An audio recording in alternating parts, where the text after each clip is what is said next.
মই আপোনালোকলৈ আজি নতুন এটা ভিডিঅ' লৈ আহিছোঁ। আপোনালোকে ভিডিঅ'টো সম্পূৰ্ণকৈ চাব বুলি আশা কৰিলোঁ আৰু যদি আপোনালোকে ভিডিঅ'টো চাই ভাল পায় তেনেহ'লে মোৰ চেনেলটো ছাবস্ক্ৰাইব কৰি দিব যাতে মই আগন্তুক সময় নতুন ভিডিঅ' দিবলৈ অনুপ্ৰেৰণা পাওঁ।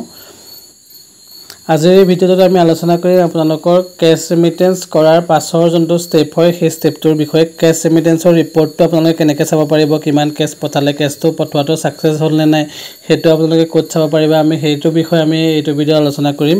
আৰু কেছ ৰেমিটেন্স কৰাৰ পিছত কি হয়, তলত আপোনালোকৰ এটা অপশ্যন ৰিফ্লেক্ট হৈ থাকে। মই এতিয়া আপোনালোকক দেখাম। আপোনালোকে এনেকৈ দেখিব কেছ ৰেমিটেন্স হৈ গ'ল, তাৰপিছত এনেকৈ দেখাই থাকে এমাউণ্ট আমুক ইজ পেণ্ডিং ফৰ একনলেজমেণ্ট এনেকৈ আহি থাকে। আৰু সেইটো আমি ক'ত চাব লাগিব সেইটো আমি চাই লওঁ। প্ৰথমতে আপোনালোকে কেছ এণ্ড ষ্টাম্পত ক্লিক কৰিব। কেছ এণ্ড ষ্টাম্পত ক্লিক কৰাৰ পিছত কেছ ৰেমিটেন্স ৰিপৰ্ট সেই তাত ক্লিক কৰিব আৰু যোনটো ডেটত আপুনি কেছটো পঠাইছে সেই ডেটটো চিলেক্ট কৰি দিব। মই আজিৰ ডেটটো চিলেক্ট কৰি দিছোঁ, মই আজি কেছ পঠাইছোঁ কাৰণে।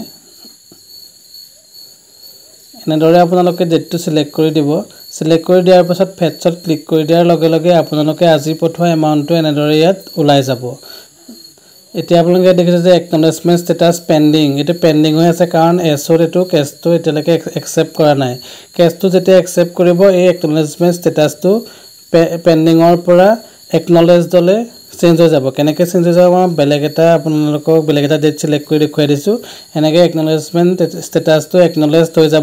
যেতিয়া আপোনালোকৰ এছ'ত কেছটো ছিষ্টেমত একচেপ্ট কৰিব তেতিয়া এনেকৈ একনলেজডলৈ ষ্টেটাছটো চেঞ্জ হৈ যাব, পেণ্ডিঙৰ পৰা একনলেজড। এনেদৰে আপোনালোকৰ যোনটো একনলেজমেণ্ট যোনটো ৰিফ্লেক্ট হৈ থাকে তেতিয়া সেইটো গুচি যাব। ধন্যবাদ।